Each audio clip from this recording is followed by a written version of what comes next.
Tondra ny heviny manoloana ny raharaham-pirenena amin'izao fotoana izao ihany koa ny zen'ny kolonel misotro ronono Ratunga Velonary ankoatran'izay moa dia nitondra ny fijery mikasika ny fetim-pirenena ny faha 20 ny volana Jona ihany koa ny tenany.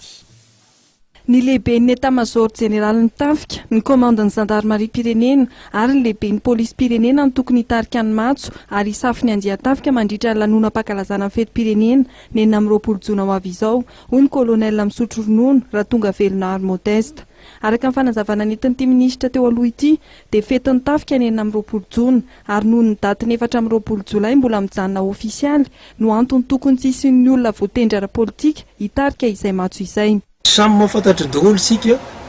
ny voalaza ny lalam-pifidianana ary samy nampahafantariny CES asika daholy ny zavatra ateraky izay filasam-pifidiana izay eo anatrehan'ny code électoral sy ny décision navokany CES. Eto dia manararaotra minao anso avo ni officier jeune officier supérieur satria isika tafika no tandroka ary ny vozona tsy tokony voaosihosy na olotoiny politika isony araky teny teo 24 juillet ny élection présidentielle ka 26 juin amin'ny mafetitsika azy tokony sarotiny isika amin'io noho izany amiko ary zay ny tokony izy d'ailleurs dia eo amin'ny fanatanterahana ny lanonana amin'ny 26 juin dia amalohany tafika amin'ny matoky petiny tafika ary eo anatrehany zava-misy araky ny teneniko teo compte tenu ny élection présidentielle io dia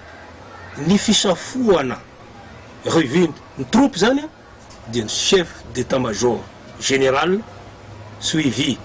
ni commandant ZP ary arahany lehiben'ny police izay ny tokony hanao ny fisafoana. Les 4 anciens chefs d'état eny amin'ny tribune miaraka amin'ny lehiben'ny gouvernementa miaraka amin'ny président Sénite CES manaraka eo membre gouvernement rehetra tsy akanavaka satria ny ministre des forces armées agent de liaison ny miaramila sy ny politique.